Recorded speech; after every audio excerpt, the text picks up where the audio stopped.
empezamos con este primer panel. Primero, muchas gracias al FinTech Day por esta oportunidad. Estamos acá reunidos, vamos a hablar de un tema interesante. Este panel, digamos, va a explorar nuevas noticias en el mundo, va a explorar el impacto que han tenido nuevas cosas que están pasando. El Genius Act, vamos a hablar un poquito acerca de El Salvador y el impacto que está teniendo en la región. Vamos a hablar sobre qué está pasando, qué tenemos que saber. Y este panel realmente no es aleatorio. Aquí tienen a la cadena de valor completa.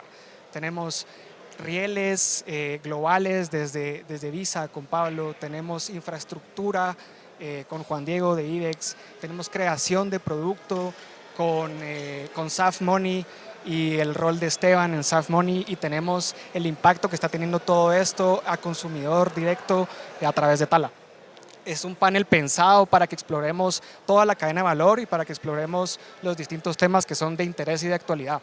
Entonces, vamos a empezar. Primero voy a empezar con Pablo para que por favor nos apoye con un tema que vamos a tocar porque es necesario tenerlo sobre la mesa y vamos a aclararlo. Pablo, ayúdanos a entender qué son las stablecoins, cómo nacen, qué contexto nos puedes dar alrededor de las stablecoins y desde tu perspectiva en Visa, cómo se están viendo. Perfecto. Bueno, buenos días a todos. Bueno, me parece una gran pregunta para empezar, ¿no? ¿Qué es un stablecoin? Y básicamente un stablecoin es un activo digital que fue diseñado para mantener un valor estable, típicamente correlacionado con una moneda, como puede ser el dólar. Ahora, el boom de estas stablecoins en los últimos años se da debido al desarrollo de la tecnología, los cambios también en regulaciones y también la creciente necesidad de lograr movimiento de dinero global más eficiente y más rápido. Entonces, hoy les diría que los stablecoins están evolucionando a ser parte de la infraestructura del movimiento de dinero global. Sí, totalmente. Juan Diego, no sé si en tu caso estás de acuerdo con la definición. ¿Qué aplicaciones prácticas crees que ha tenido para IBEX este tema? Claro, sí estoy de acuerdo con la definición. Le agregaría que las stablecoins, muchas veces cuando uno escucha el término stablecoin, automáticamente que piensa en un dólar digital, USDT o USDC, pero un stablecoin en verdad es una representación digital de una moneda fiduciaria. Entonces tampoco está solamente cerrado al dólar digital, puede ser un quetzal digital, un Mexican peso digital, simplemente es una representación de eso y sí, eso fue lo que agregaría.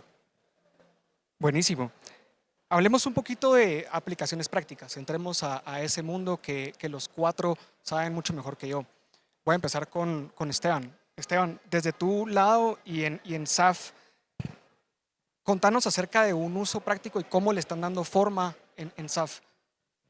Sí, las stablecoins en efecto, donde vienen a impactar a nuestra región es en las remesas, porque en efecto, para mover dólares de manera transfronteriza, como estaba comentando Pablo, es lo más eficiente. O sea, está reduciendo el costo a, pongamos, la remesa está en promedio 6-7%, o el costo de settlement está en 4, 5, 6, 7%, y con un stablecoin lo puedes reducir a 0.1 o 0.5%. Entonces, ahí es donde empezás a ver el efecto de esto, más viendo nuestra región que tiene un PIB de 20% que depende de las remesas. Tenemos que ver cómo hacemos eso más eficiente, porque justo en los montos pequeños, en las remesas pequeñas, donde hay un promedio de 400, 500 dólares por remesa o 300 dólares, ese porcentaje es una comida más, es más medicina, es más, o sea, tiene un impacto muy real en la región. Y sí, entonces eso es lo que lo trae, lo que lo hace emocionante. También a nivel macroeconómico y demás, si vemos entre todo el mundo de las stablecoins, 99% de todas las stablecoins están respaldadas por dólar, ¿verdad? Se está poco a poco haciendo el caso de uso para otras monedas estables respaldadas por otras divisas, como estaba mencionando Juan Diego, y eso se empieza a ver en qué otro par necesita eficiencia con el dólar. Y ahí es donde empezás a ver los casos de uso de donde pudiera nacer una nueva stablecoin respaldada por otra moneda fiduciaria. Y nuestra región es impactada enormemente por el dólar. Todos los trades todas las exportaciones, todo se hace en dólares. Entonces, por eso es importante para nosotros entender cómo funcionan, de dónde vienen, con qué están respaldadas y cómo puedo también como empresa participar en esto, ¿verdad? Y eso me ayuda a saltar un poco a entender el impacto que esto ha tenido con consumidores directos, también para entender como que el end user. Entonces, Matt, tell us about Tala. How are stablecoins impacting Tala, and what are you doing that you can tell us about stablecoins in Tala? Yeah, definitely. So Tala is a. Can you hear me? Okay. Okay. Cool. Tala is a credit infrastructure provider for emerging markets. So we've lent about 14 million customers, done about 8 billion in origination. Mexico, Kenya, the Philippines, India, Vietnam, now Guatemala, and a couple other markets as well. Traditionally, and the majority of our lending has been done on fiat rails. But one of the things that I'm really excited about, a launch we just announced with a partner that has offers a wallet that is a global digital dollar stablecoin based wallet. And so we're going to start lending stablecoins into that wallet. And the reason I think this is really exciting, we've done a lot of lending to date, but this is a global set of rails that we're using. So it's not focused on one partner or one market. We start lending in Guatemala with this one partner, and we expand to other regions and integrate with a global distribution channel. We've lent to like 14 million customers globally, but there are 4 billion who are underserved. So I'm really excited about the potential here to close that gap with a global distribution network. Pablo, ¿qué take tenés en ese comentario? Como que ¿cuál es la perspectiva que crees que internamente están tomando en Visa para entender los rieles globales y para entender el impacto que puede tener hacia LATAM desde tu posición? Perfecto. Miren, la postura de Visa es, como decía al principio, los stablecoins están migrando a ser una capa de infraestructura. Entonces, nosotros estamos integrando esa capa de infraestructura en lo que es nuestra red global. Básicamente conectamos estas nuevas formas de dinero a nuestra red global y le aportamos lo que aporta Visa, que son estándares de confiabilidad, estándares de cumplimiento y estándares de seguridad. Entonces, nosotros estamos dando la bienvenida a esta nueva infraestructura porque creemos que tiene casos de aplicación real que mejoran la experiencia de las personas y las empresas que los utilizan. Sí, y creo que hablando un poco de infraestructura, Juan Diego también nos puede complementar un poco desde IBEX. ¿Cómo analizas el tema de infraestructura y esa confianza que poco a poco se está generando alrededor de los stablecoins? Claro, yo diría que se comienza mucho por temas de cumplimiento y regulación. Nosotros somos una empresa regulada bajo leyes de El Salvador, tenemos licencia de activos digitales, licencia de Bitcoin. Entonces, si bien en muchos otros países no existe regulación, todas nuestras operaciones, los activos digitales y stablecoins con los que operamos, todos pasaron un cierto filtro ya en El Salvador para que los podamos ofrecer dentro de nuestra infraestructura.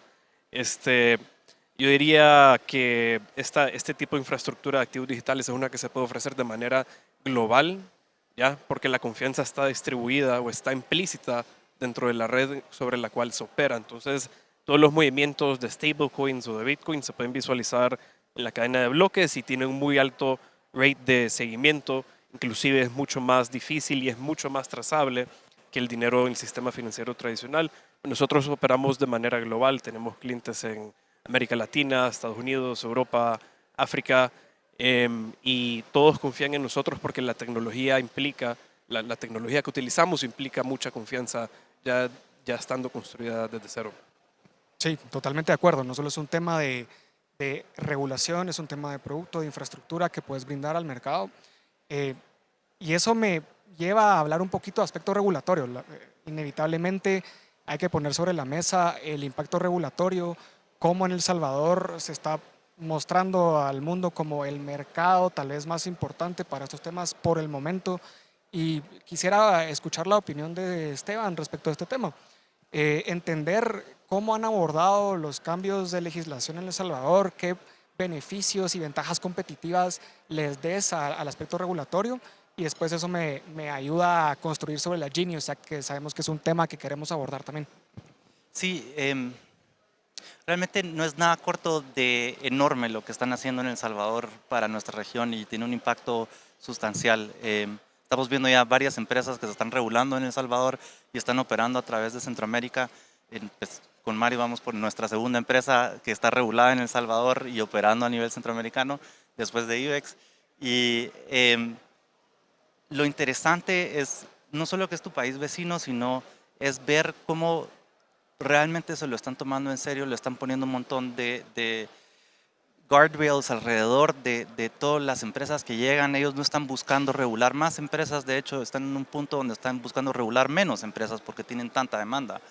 Entonces, el poder entrar y estar regulado es difícil, sí tiene su proceso, tiene un montón de lineamientos que tenés que seguir, que tenés que comprobar que podés seguir, que entendés, y todo va alrededor de conozca a su cliente, leyes internacionales desde la GAFI y demás, que te permiten entonces como empresa centroamericana actuar a un nivel global.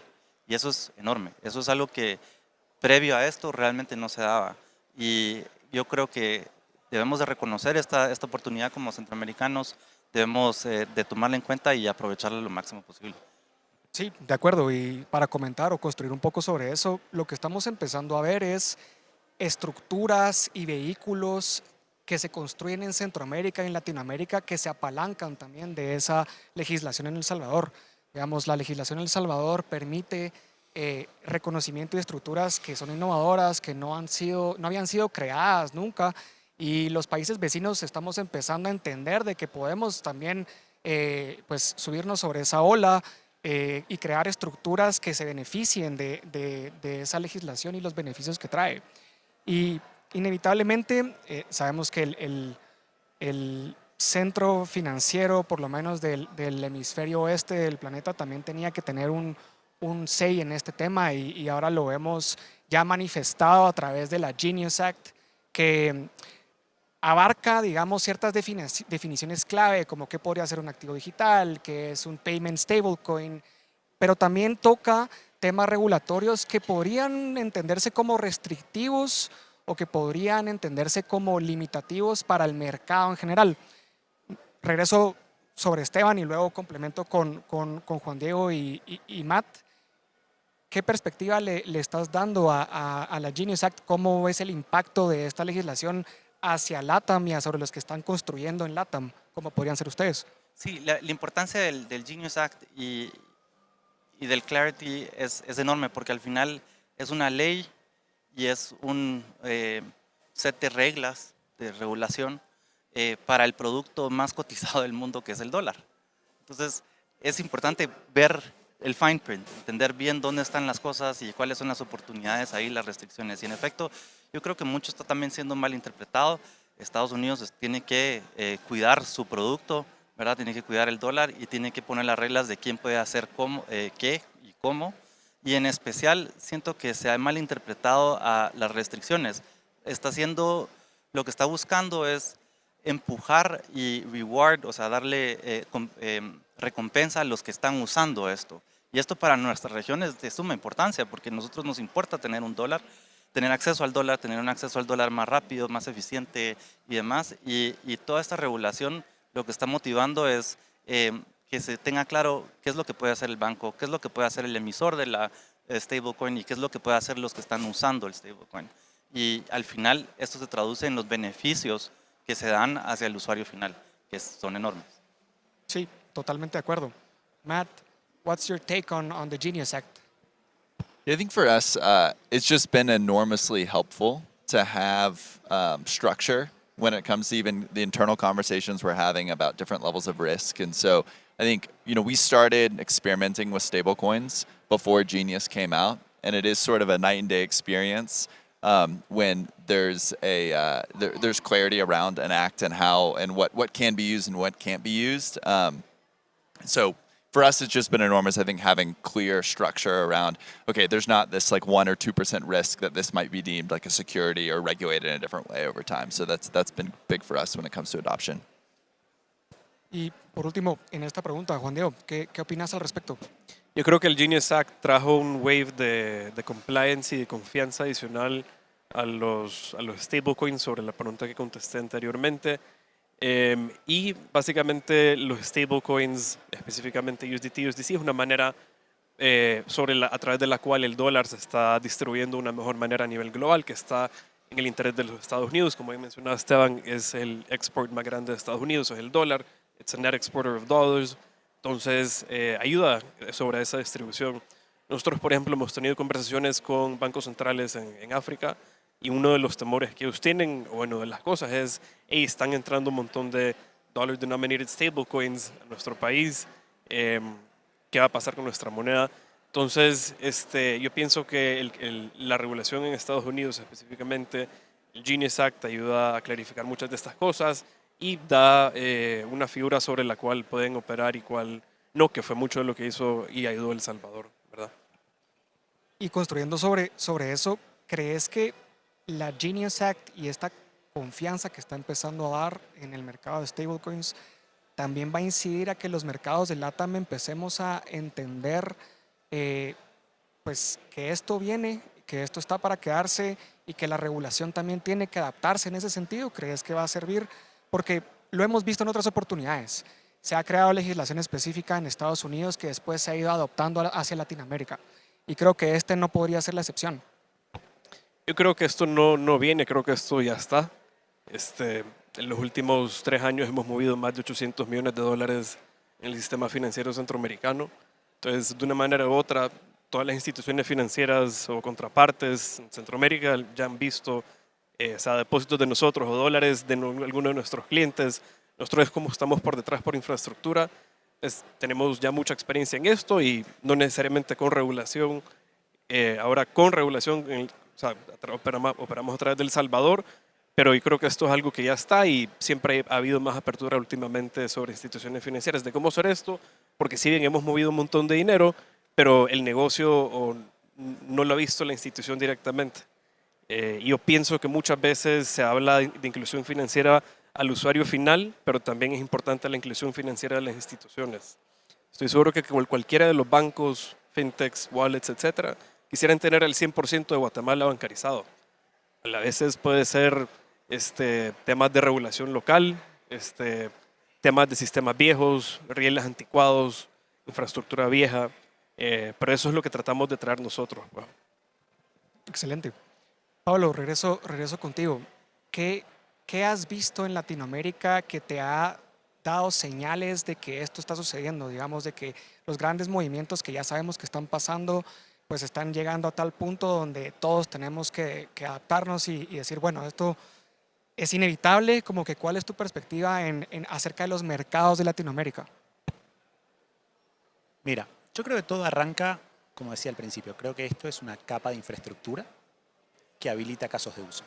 Entonces, ¿cuáles son esos casos de uso? Y eso viene, o sea, eso es lo que hace que explote. O sea, que realmente hay necesidades en los mercados que no están satisfechas o que pueden ser mejor satisfechas gracias a esta capa de infraestructura. Entonces, para hablar exactamente en Latinoamérica, creo que todo lo que es los pagos transfronterizos, creo que todo lo que es remesas, el movimiento de remesas es súper relevante para lo que es Latinoamérica, especialmente para Centroamérica. Pero no solo eso, sino también, por ejemplo, en lo que es el back-end, toda la parte de movimientos de dinero para tesorería.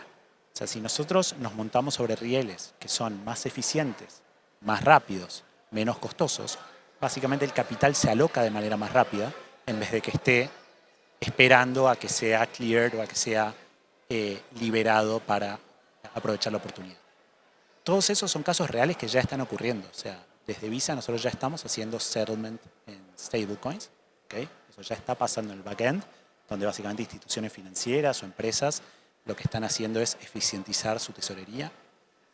Ya estamos trabajando con remesas, por ejemplo, haciendo prefondeo también de envío de dinero a través de stablecoins. Y también estamos tratando de apoyar a todo el segmento de personas, empresas que por una u otra razón están empezando a manejar stablecoins, ¿okay? Ya sea porque lo reciben, por ejemplo, en la economía del creador, ¿no? Gente que crea contenido y recibe algún tipo de pago en moneda digital. Bueno, hay una gran parte de la población que ya empieza a tener stablecoins como algo diario. Ahora bien, ¿qué es lo que buscan estas personas? Lo que buscan es lograr utilizar esos stablecoins como si fuese dinero fiat, utilizarlo en el día a día. Entonces, todos los casos de uso giran alrededor de lo mismo, giran alrededor de, o por lo menos como se posiciona Visa, ser ese puente entre este nuevo tipo de dinero, conectarlo a la red global, conectarlo al movimiento de dinero global, pero haciéndolo más eficiente. Entonces, esos son casos reales, de nuevo, no son ideas, ya hay programas funcionando, o sea, en muchísimos países, o sea, Crypto Linked Cards, o sea, son tarjetas básicamente que lo que hacen es la persona va y consume como si fuese dinero fiat, pero está respaldado o su dinero es descontado de lo que son sus stablecoins, como si también los casos de tesorería que te decía, o los casos de remesas. Son todos casos, aplicaciones reales que vienen creciendo a un ritmo sorprendente. Sí, y Quería agregar algo sobre lo que menciona Pablo. También mencionaba mucho infraestructura. Creo que eso refuerza un poco la idea que tenía de que, bueno, todo el sistema financiero tradicional se va a comenzar a pasar a estos nuevos rieles. No solo a estos nuevos rieles, sino a estos nuevos activos. Un stablecoin es un activo, el riel es la blockchain. Cuando combinas las dos, ya puedes comenzar a ver use cases fenomenales, como los que está mencionando Pablo. Entonces, agregando un poquito más a lo que había mencionado, creo que esto no es un si sí o si no, va a pasar, solo es como cuándo. Y la mejor herramienta, o donde yo he visto que se ha estado moviendo todo, o sea, la dirección es, pues, ¿no? Y eso me ayuda a preguntarte, como que, ¿cuál es esa verdad sobre la confianza y la adopción que hay en el mercado? O sea, ustedes nos lo han dicho, esto está sucediendo ya en vivo. Desde tu perspectiva, ¿crees que todavía hay algunas barreras en cuanto a confianza y adopción? ¿O ya cada vez están cayendo más esas barreras y bueno, ya entendiendo que los rieles y la perspectiva sobre stablecoins está cambiando? Yo creo que por el lado de confianza, siempre digo, no me hagan caso a mí, vean lo que están haciendo en Estados Unidos, lo que están haciendo todos estos bancos grandes. Bueno, así háganme caso, pero también miren lo que están haciendo ellos. Entonces, ya it's a fact que todo esto está pasando. Otros países están tomando forward thinking, maneras para la regulación, etcétera. Y por la parte de adopción, hay veces que uno ni siquiera sabe que se están ocupando stablecoins en la parte de atrás, ¿verdad? Por ejemplo, justo en la mañana, yo no tengo cuenta de banco en Guatemala, pero tenía que sacar un pago acá. Entonces mandé de mi cuenta de Strike en Estados Unidos a mi cuenta de Osmo aquí en Guatemala y saqué un pago en un minuto, ¿verdad? O sea, sin estar necesariamente fidelizado acá. Y por detrás es una manera en la cual, o sea, el propósito fue sacar el pago a la limpieza, pero por detrás ya estoy ocupando rieles nativamente digitales. O sea, esto no pasó digamos, por Swift o demás. Entonces, diría que la adopción puede ser pura, digamos, alguien que está trading cripto y todo esto demás, o alguien que solo está usando el riel por el beneficio que le da. En mi caso, hoy en la mañana fue un beneficio que me dio de cómo poder pagarle a alguien en Guatemala sin tener una cuenta de banco acá. Pero sí. Genial. Y tal vez eso me ayuda a complementar con una opinión de Esteban. Desde tu perspectiva, ¿qué tiene que romperse operativamente en una institución financiera como que para que esto se adopte por completo? Digamos, estamos hablando de términos de adopción y de confianza. Sabemos que todavía no es que estemos al 100% trabajando bajo blockchain o con stablecoins. ¿Cuándo crees que podría suceder esto y qué debería romperse para que entendamos todos de que es la manera de operar ahora? Yo creo que la perspectiva es importante acá y uno es la perspectiva de que stablecoins en efecto son dólares y es el producto que más usado y más buscado en el mundo y en especial en nuestra región. Entonces ya se rompió esa barrera con las instituciones financieras, o sea, aquí está Pablo de Visa, es de lo más formal y grande que existe en términos de movimiento de dinero. ¿Y por qué? Porque es más eficiente. Entonces, si tenés el producto que todo el mundo quiere y lo puedes mover de una manera más eficiente, vas a ver cómo entrar. El Genius Act y el Clarity Act lo que nos ayudan es tener esa, qué es, cómo lo puedo usar y esa seguridad en tocarlo. Nuestra región está ahí y pronto van a ver cómo esto va a ir creciendo más, pero no de una manera muy obvia. Eso quizás quisiera dar, porque en efecto al usuario final no le importa si entra por Solana o si entra por Bitcoin o si entra por acá o si entra por allá. Lo que le importa es que llegue al dólar y le llegue rápido y si necesita su divisa local, que lo pueda intercambiar de manera rápida. Y aquí es donde al final juntos siempre vamos a ser más fuertes. Se trata de trabajar en conjunto y eso es lo bonito de la tecnología, que te da esa capa, ese lenguaje donde puedes trabajar en conjunto y cooperar y así pues darle los beneficios a las personas que más lo necesitan. Genial. Pablo, ¿qué opinión tienes al respecto del comentario de Esteban? Mira, estoy totalmente de acuerdo en que esto es un trabajo de muchas partes trabajando juntas, ¿no? O sea, muchas instituciones, rieles, o sea, muchas empresas en el desarrollo. Con respecto al estadio actual, nosotros sí consideramos que todavía, a ver, este es un proceso de evolución, ¿no? O sea, no está terminado.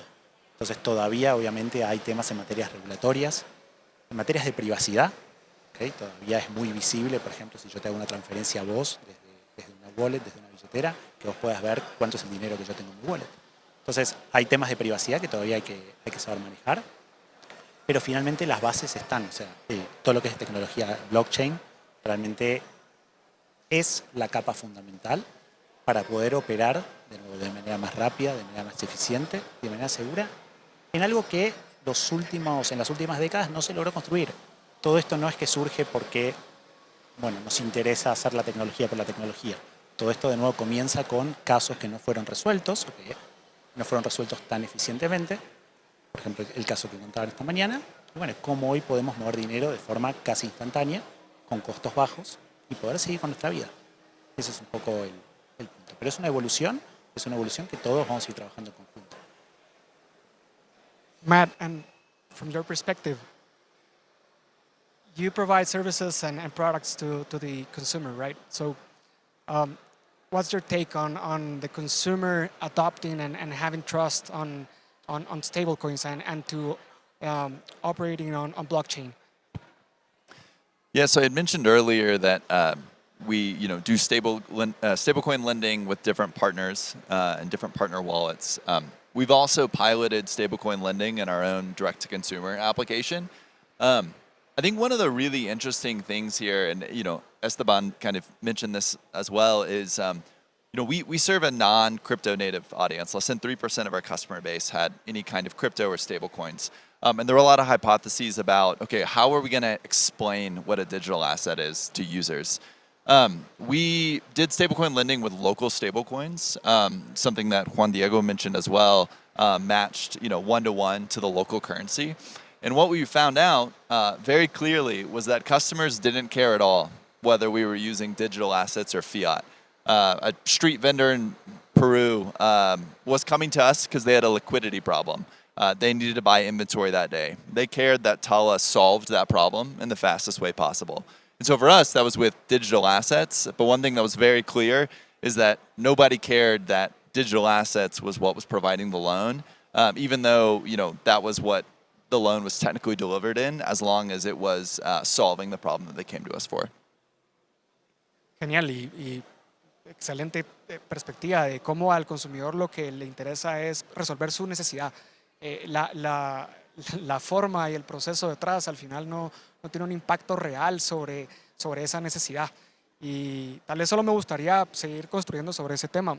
Juan Diego, ¿qué opinas acerca de eso? Digamos, al consumidor puede importarle poco, digamos, cómo llega a él, más que cómo resolver su necesidad, pero ¿crees que es necesario igual proveer de cierta educación al mercado acerca de qué es un activo digital, qué es blockchain, qué es un stablecoin, como para penetrar el mercado? ¿O crees que la propia implementación como que va a dar esa educación? Como que, ¿qué perspectiva tenés?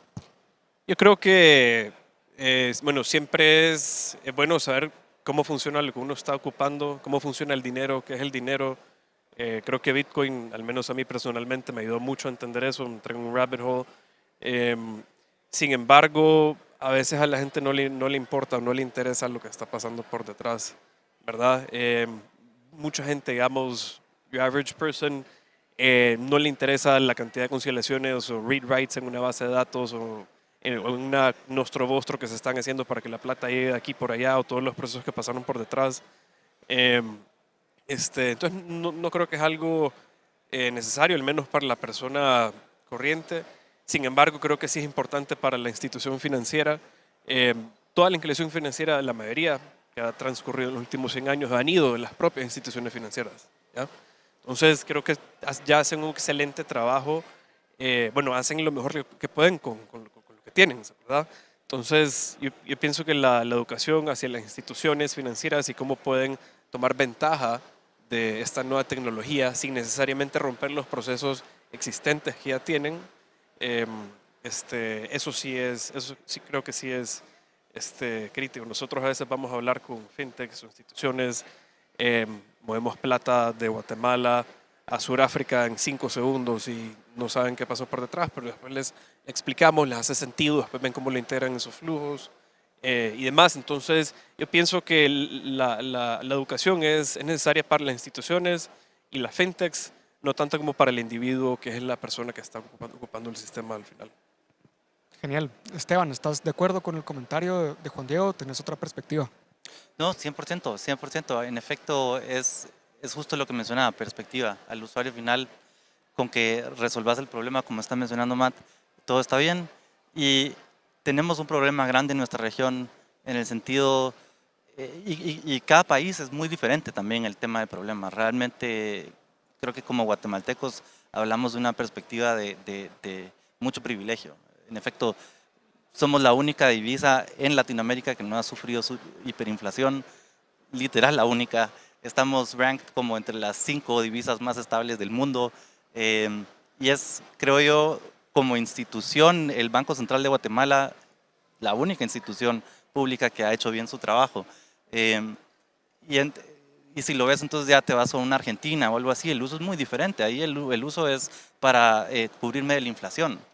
El uso para nosotros es cómo acceder y mover más rápido el dólar y cómo intercambiarlo con menor fricción hacia mi moneda local, que es lo que a mí me funciona.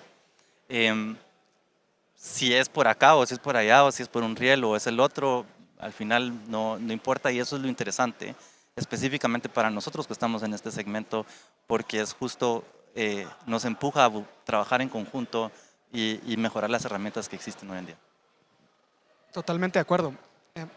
Matt, I'm going to ask you now 2 questions. And first,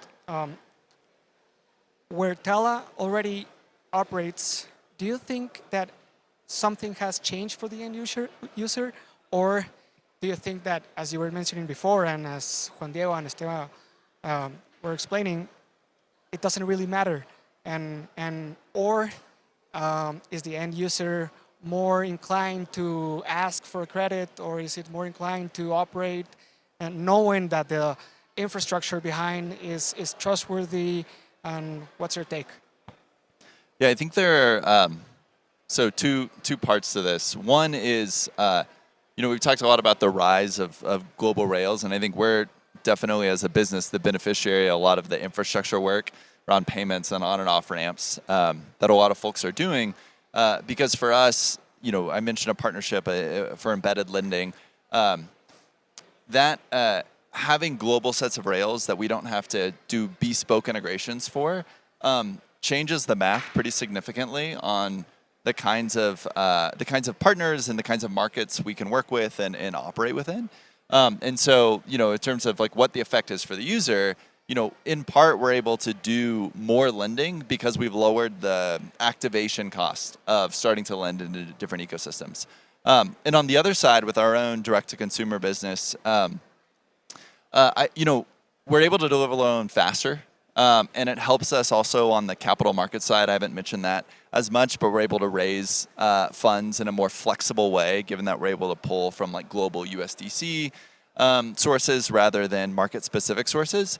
But it really is like those are sort of secondary effects for the user. The user, I don't think necessarily has more confidence because it's a stable coin, but they do have more confidence because we're able to deliver the loan faster and more cost-effective to the user. Yeah, definitely. And let's talk about regional opportunities, okay? And I'm gonna ask you first. Tala operates in Mexico and Southeast Asia, and you were mentioning that now in Guatemala. What do you think about the region? Do you see as Tala opportunities that are not present in other markets? As Esteban was mentioning, 20% of the GDP is well, are practically remittances from the U.S. Central America is a market of 30 million people. So tell us about opportunities. What do you see? Yeah, so we are, trying to solve a financial gap, a credit gap that exists globally with 4 billion people, and so there are a huge percentage of the population here in Central America, as well as in other markets, who lack access to formal credit. I think as Esteban and Pablo have mentioned, remittances in Central America, obviously, massive adoption there, and I think that is at this point, the single biggest scaled use case of stablecoins. So there is a massive sort of demand on the demand side in Central America for stablecoin adoption. As we've also mentioned, there is challenges when it comes to market fragmentation, especially on the regulatory side. That's not something that you can just strip away, and so there are operational complexities that still exists with Central America versus focusing on one market like a Mexico or the Philippines that, in and of itself is a little bit bigger than, one market in Central America. But as I was mentioning earlier on the technical side, I think stablecoins and stablecoin infrastructure solves something very specific that's useful for Central America, which is that global set of rails. Because for us, if we were thinking 5 or 10 years ago, it would be more difficult to enter a new market that didn't have a very large population itself. But if we can do one integration and serve an entire region like we can with Central America, that's a pretty big change. And so for that, I think that showcases the use of stablecoin, I think in a really different way, but a really positive way that just looking at, say, Mexico or the Philippines or somewhere else doesn't. Sí. Y Pablo, me interesa también tu opinión. O sea, ¿cómo entienden el mercado centroamericano? O sea, lo ven, como Matt estaba diciendo, integrado, como una oportunidad integrada. Sabemos que hay complejidades regulatorias que ya abordamos con Esteban y con Juan Diego, pero ¿qué perspectiva tenés al respecto?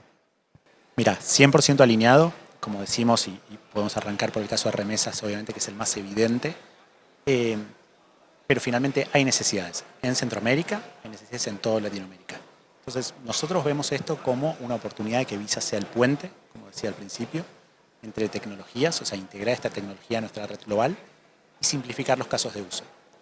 No para repetir, pero construyendo on top a la persona, lo que necesita es costo bajo, rapidez y básicamente que alguien no le diga, no, mirá, hoy es sábado, hoy no hay compensación, entonces uno tiene que esperar 3 días. O sea, pequeñas cosas que pasan en el día a día, muchas veces no se hace, un settlement no se hace de manera rápida porque el horario bancario tiene un determinado horario. Bueno, todo este cambio al on-chain, que es a donde vemos que se está moviendo el mundo, beyond incluso stablecoins, o sea, ¿por qué se da? Se da básicamente porque el on-chain no conoce de fronteras, entonces le permite a cualquier persona que tenga un teléfono acceder a un mercado global, o sea, de movimiento de dinero. Y permite una cosa que no mencionamos tanto, es también la programabilidad del dinero, ¿no? Este tema de tokenizar los assets, incluso en el mundo real. Poder empezar a hablar de tomo acciones, tomo bonos, tomo propiedades, bueno, y las digitalizo, y básicamente eso le da mayor acceso a las personas. Todos esos casos de uso, toda esa mayor accesibilidad, así como si vamos a tokenizar o si vamos a transformar, llevar al on-chain activos del mundo real, van a necesitar también una manera de intercambiarse, una moneda, ¿okay? de transferir una forma de transferir valor de esos activos en el on-chain. Y ahí es donde los stablecoins juegan un rol espectacular. Comenzó de nuevo como una jugada de liquidez para los grandes exchanges que estaban haciendo movimiento de criptoactivos, y sigue hoy siendo obviamente una parte muy importante, pero se encuentra en el stablecoin una tecnología que resuelve un problema, ¿okay? Que es estable, pero al mismo tiempo es programable, es inmediata y es muy beneficiosa en cuanto a términos de costo. Nuestro rol ahí es básicamente integrar esta tecnología y darle al usuario lo que está buscando, o sea, que es resolver su pain point, sea cual sea. Sí, al final estás democratizando ese acceso, ¿verdad? Ya para ir cerrando este increíble panel, Juan Diego y Esteban, ¿qué lección, qué nos tenemos que llevar si fuera solo una cosa acerca de este panel? ¿Qué debería de saber la audiencia sobre este tema? ¿Qué debería de ser algo con que llevarnos a cada una de nuestras empresas, emprendimientos o iniciativas y cómo avanzar con esto hacia futuro? Yo diría, toda esta tecnología está disponible hoy y ya. Pueden escoger integrarla o hacer uso de ella hoy o en 2 años. Se va a quedar ahí para siempre. Entonces, de nuevo, esto es algo que va a pasar, va a estar involucrado en cualquier tipo de movimiento financiero global, regional, de país. O sea, activos digitales y stablecoins quitan los conceptos de remesa, ya no existen, concepto de transferencia internacional ya no existe, concepto de transferencia local ya no existe porque todo se ve igual. Entonces, creo que es importante comenzar a ver estos temas desde ahorita y hacer jugadas lo más que se pueda, porque esto es algo que va a pasar y probablemente todos, o sea, va a ser una desventaja competitiva no tenerlo si la competencia o alguien más comienza a ocuparlo y ustedes ya no lo están hablando. Eso creo que sería uno, el takeaway. Esteban. Bueno, primero que nada, gracias a la Asociación FinTech por coordinar esto, gracias Juan por llevar este enorme panel y espero pues que se lleven la perspectiva del panel en el sentido de stablecoins son dólares, dólar es el producto más cotizado y más deseado en el mundo y está esta nueva tecnología que lo mueve de manera más rápida y no es realmente nueva, sino es un concepto que ya existe desde hace mucho tiempo, pero ha sido reiterado y tiene un impacto real y enorme en nuestra región y está creciendo. Y si ustedes están en un sector en el cual necesitan acceso a dólares, consideren stablecoins porque es la manera más fácil de hacer. Genial. Bueno, para mí ha sido un gusto moderar este panel. Les agradezco a los 4. Increíbles comentarios y takeaways y nada, sigamos explorando el FinTech Day. Muchas gracias. Muchas gracias a ustedes.